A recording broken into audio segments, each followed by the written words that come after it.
Isso aqui está ligado com tudo que você precisa saber para fazer sua análise de dados. E nunca mais ficar sem saber qual análise fazer. Isso aqui é a chave para isso, para você conseguir destravar suas análises. Antes da gente entrar, então, no tema específico de variáveis, é importante a gente definir o que é estatística inferencial. E por que eu estou falando isso? Quando nós vamos fazer análises, nós temos que fazer inferências. Por quê? Nós podemos trabalhar em estatística basicamente de duas formas. Ou nós temos toda a população, ou seja, nós pegamos todos os dados de todo mundo, ou a gente pega amostras. E a estatística inferencial é justamente isso, é até o que está escrito aí, é um conjunto de métodos usados para fazer afirmações ou tirar conclusões sobre uma população com base em uma amostra. Ou seja, eu quero calcular uma média, por exemplo, de um todo, de uma população, só que é muito caro, é muito difícil, é muito complicado, é muito delicado o processo estatístico para eu conseguir esses dados de toda uma população, que em estatística é chamada de censo.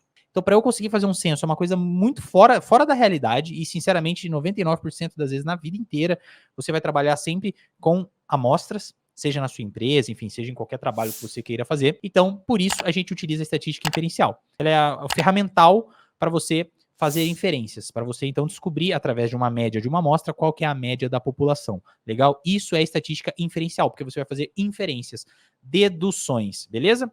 Show de bola. E aí, olha só que interessante essa análise aqui. Estava eu um dia assistindo um jogo de futebol e eu olhei e vi uma placa muito esquisita, escrita Torcida Jovem. E por que essa placa era esquisita? Porque era uma torcida do Santos. E assim, o Santos não é lá muito conhecido por ter pessoas jovens, né? E aí tem o nome da sua torcida, a Torcida Jovem, é um pouco inusitado, assim, é um pouco engraçado. Então, e eu gosto de futebol, né? E estatística, e fiquei interessado, falei, poxa, qual será que é a idade média? Quer dizer, a idade média é quando esse pessoal que torce pro Santos nasceu, né? Mas qual que é a média de idade dos torcedores do Santos? Então, pô, a torcida jovem, qual que será que é a média de idade do pessoal que tá aqui? Então eu tava lá no jogo de futebol, e eu queria saber qual que era a média de idade dos torcedores do Santos, dessa torcida jovem, tão incrível, né? E aí eu falei, bom, quero levantar esse dado, quero a média de idade deles. Eu simplesmente olhei pro lado e vi um estádio cheio de gente, de modo que seria impossível que eu fosse andando e perguntando um por um no estádio. Impossível não seria, mas seria muito difícil perguntar a idade de cada um santista que estivesse no estádio. Nesse caso, quando nós temos um todo que a gente quer saber, nós chamamos de população. Legal? Então, toda a torcida do Santos que estava no estádio, nesse jogo que eu estava, era a população. E aí, eu poderia perguntar, e aí sim fazer um censo, que eu ia perguntar um por um, a idade de todo mundo, depois calcular uma média, mas isso seria inviável. Então, eu acabei fazendo a pergunta para uma amostra da população. Então, faria muito mais sentido se eu reduzisse isso, pegasse uma amostra daquelas pessoas que estivessem mais próximas ali de mim, ou em algum setor específico, e perguntasse a idade de cada um e depois calculasse uma média. E depois eu pegaria essa média dessa amostra e extrapolaria, ou seja, iria deduzir que essa é a média de toda a população. Considerações importantes aqui: a população, neste caso, seria todos os torcedores do Santos que estavam no estádio, tá? Eu poderia também, se eu fizesse uma análise um pouquinho mais macro, né, um pouco mais, uma análise mais encorpada, falar que os torcedores que estavam no campo ali, no estádio de futebol, poderiam ser uma amostra de todos os torcedores de Santos que existem, do time do Santos que existem. Mas, no caso, eu queria pegar uma amostra dentro do estádio e falar que essa ia ser a média de idade do pessoal que estava no estádio. Então, minha população, santistas que estavam no estádio, e a minha amostra, o pessoal ali de um setor mais próximo, beleza? Então, eu resolvi fazer essa pergunta para ter essa informação. Eu fiz essa análise dessa amostra e aí eu cheguei a algum resultado, certo? Eu cheguei ao resultado da média de idade dos santistas. Porém, uma coisa muito importante em estatística inferencial é a gente levar em consideração uma margem de erro. Por quê? A gente está fazendo uma inferência. Eu estou deduzindo que a média de toda a população é essa, baseada numa amostra. Eu estou extrapolando esses dados. Então, quando a gente fala de estatística inferencial, quando a gente vai fazer uma análise, a gente tem que levar em consideração que haverá uma margem de erro. E essa margem de erro, a gente pode chamar e fazer uma análise na estatística que a gente chama de análise do intervalo de confiança. Intervalo de confiança é mais ou menos aqui, é exatamente aquilo que você vê na época das eleições. Fulano tem 26% de intenções de voto com uma margem de erro de 26 para 27 ou para 24, para 25, enfim, 1% a mais, 1% a menos. Isso é a margem de erro que é dada pelo intervalo de confiança. Por quê? Porque não se entrevistou todos os brasileiros, né? Não se entrevistou todos os brasileiros que vão votar. Entrevistou uma parcela deles e aí você está extrapolando esse resultado. Logo, haverá erro. Então, sempre que a gente fala de estatística inferencial, vai ter uma margem de erro. Assim, a gente não tem uma certeza. A gente está trabalhando com probabilidades de acerto, beleza? Então, aqui tá nesse slide, como estamos tratando de uma amostra com o intuito de extrapolar o resultado para toda a população, sempre teremos margem de erro. E aí, esse termo extrapolar, extrapolação, a gente ouve muito na estatística, mas ele é bem simplesinho, significa o seguinte, eu peguei 100 pessoas e fiz uma análise da média de altura dessas pessoas.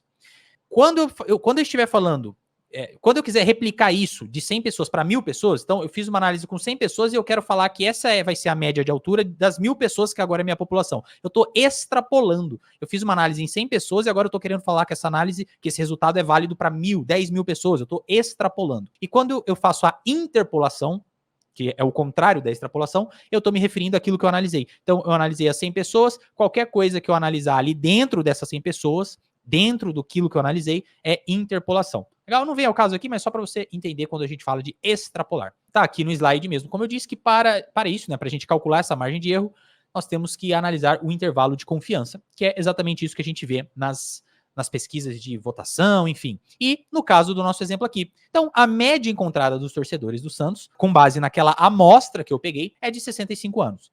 Então, eu posso cravar que a média geral de todos os santistas do mundo é 65 anos? Não. Mas eu calculo em cima dessa média de 65 anos um intervalo de confiança. E aí, a gente diz que temos 95% de confiança estatística que a média de idade dos torcedores está entre 55 e 75 anos. Então, isso significa que se eu levantar a média 100 vezes, 95 vezes daria essa margem entre 55 e 75, beleza? Isso é a estatística, uma estatística descritiva inferencial. A gente simplesmente pegou a média, a gente não comparou nada, a gente não fez nada, a gente simplesmente calculou a média, calculou o intervalo de confiança para a gente ter essa validação estatística, temos o resultado aí, beleza? Só que, na vida real, no nosso trabalho, como analista de dados, a gente é pago para fazer mais que isso, né? A gente normalmente tem que relacionar variáveis, a gente tem que entender como uma variável afeta a outra, como que elas se relacionam. Então, não é o caso desse tipo de análise um pouquinho mais básica que a gente está vendo. Mas, isso aqui é uma análise muito importante, e mesmo quando você for fazer análises como essa, para, por exemplo, fazer uma inferência da média de vendas, de produto ou qualquer coisa do tipo, mesmo assim, você fique atento para calcular o intervalo de confiança. Isso aqui é uma análise a mais que você pode fazer na hora de calcular médias, por exemplo. Isso aqui, estatística inferencial dessa parte mais descritiva, é o que nós acabamos de ver, um exemplo claro aí do torcedor do Santos, mas isso vale para a tua empresa, vale para qualquer análise que você for fazer, mesmo que você me fale, Felipe, mas eu tenho os dados dos meus clientes, eu tenho os dados de todos os meus clientes de 25 anos, que têm 1,90 m, que são homens, tudo bem, você tem desses seus clientes, mas esses seus clientes, esse avatar seu de vendas, essa persona que você define como um cliente seu atual, ou até mesmo um cliente potencial, ele não representa todos os clientes que você já vendeu. Então, você está pegando uma média com base nos seus clientes e extrapolando essa média, ou esse gosto, ou qualquer coisa que você esteja analisando, para outros clientes que ainda não vieram a comprar de você, portanto, você não tem dados deles, certo? Então, a gente normalmente faz essa extrapolação, por isso que eu disse que 99,9% das vezes a gente vai trabalhar com amostras e não com censo. Legal?